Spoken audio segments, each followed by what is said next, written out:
Hello everyone. This presentation is about a general guideline to writing a case report.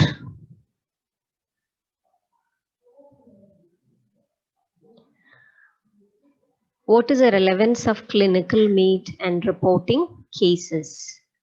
The act of recording, discussion with colleagues, and publishing our clinical observations with patients remains essential to the art of medicine and patient care. As Osler's once said, always note and record the unusual, publish it. Place it on permanent record as a short, concise note. Such communications are always of value. Clinical meet is the way we follow for a long period of time to discuss the interesting and unique cases. Now it has evolved into an accepted form of scholarly publication which disseminates knowledge to a broad medical audience. A case report is a detailed report of the symptoms, signs, diagnosis, treatment, and follow-up of an individual patient.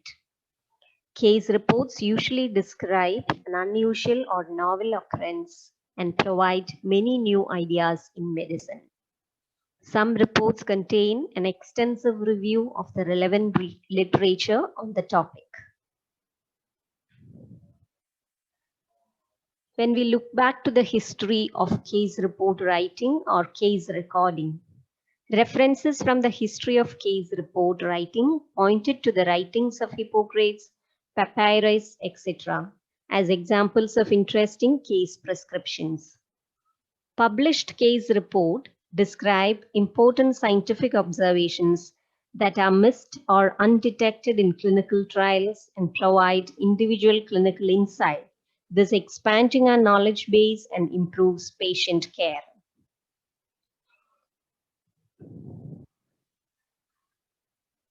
Now here is the definition of case report as mentioned in the freedictionary.com.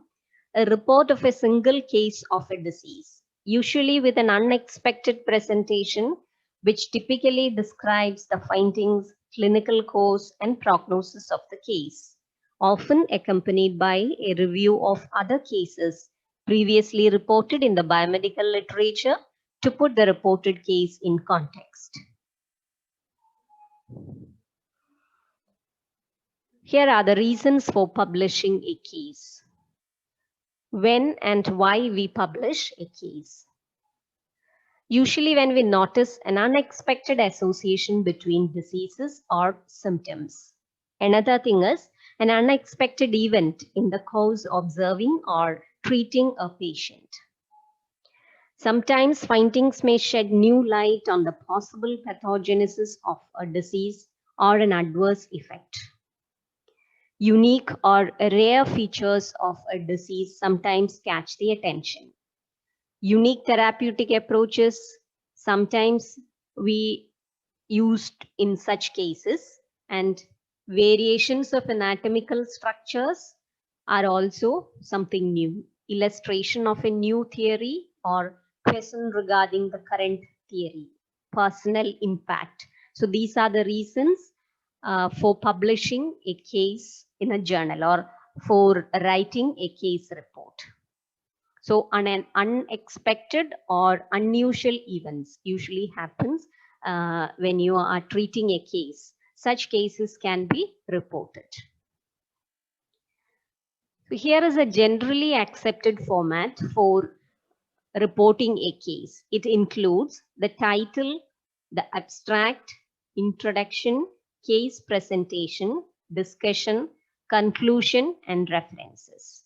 And there may be exclusive directions for publishing in different journals. Different journals may give you different types of directions for publishing that particular article or particular case report in a journal.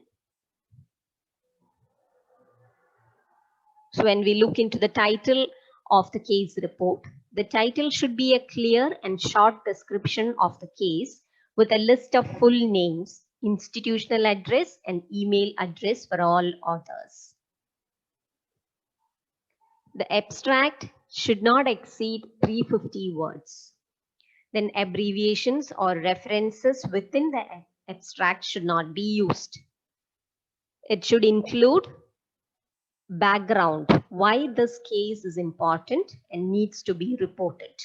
Whether this is the first report of this kind in the literature. And the second part of abstract include case presentation, a brief detail of what the patient presented with, including the patient's age, sex, and ethnic background.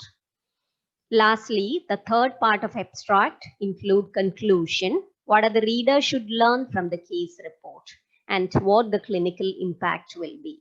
So these are the three elements of abstract. It should contain the background, the case presentation, and the conclusion. Next is case presentation. It may include a description of the patient's relevant demographic information, no details that could lead to the identification of the patient, relevant medical history of the patient, patient's symptoms and signs, investigations, treatment or intervention, only pertinent information and nothing superfluous or confusing. So there's a clear-cut presentation of the case, including the demographic information, relevant medical history, patient symptoms and signs, investigations, and the treatment or intervention you used in this case. And the patient's identification that should be kept aside, and you should not reveal anything related to the identification of the patient. Next heading is the discussion. So discussion include relevance of addressing the problem.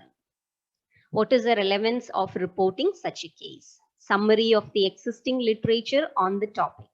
It means the available literature or available knowledge on the topic that should be mentioned. If the journal specify a separate section on literature review, it should be added before the discussion. Then you have to establish a relationship of the case report with the existing literature and how this evidence can add value to future clinical practice.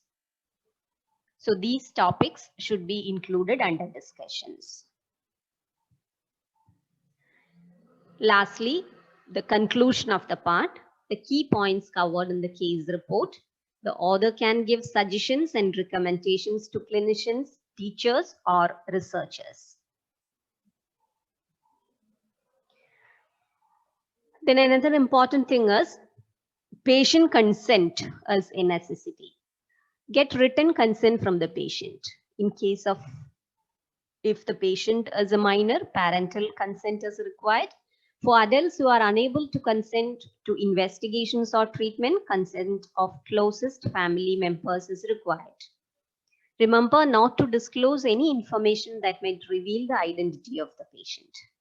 Be particularly careful with pictures and ensure that pictures of the affected area do not reveal the identity of the patient.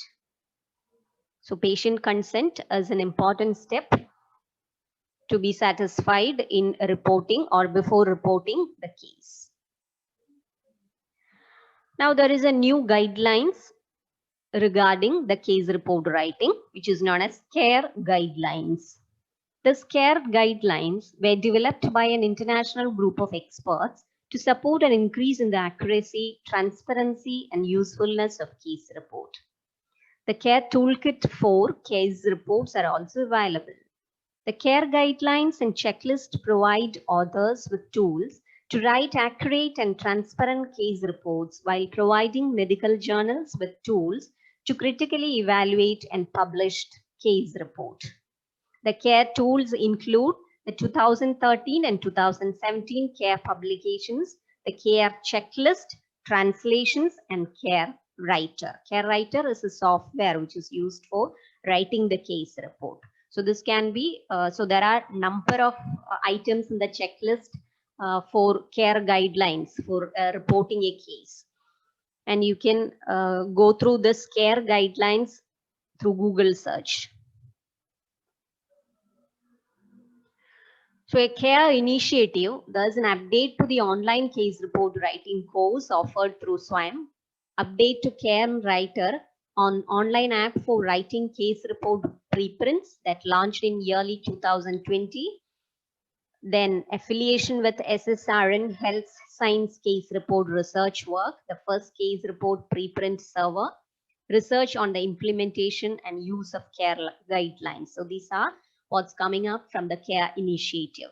You can go through these items for further clarification. And let's conclude this session with a summary, as the case report is a detailed report of the symptoms, signs, diagnosis, treatment, and follow-up of an individual patient, describe an unusual or novel occurrence, and provide many new ideas in medicine. Format include title, abstract, introduction, case presentation, discussion, conclusion, and references. The CARE guidelines support an increase in the accuracy, transparency, and usefulness of case report. These are the references. Thank you all for joining me.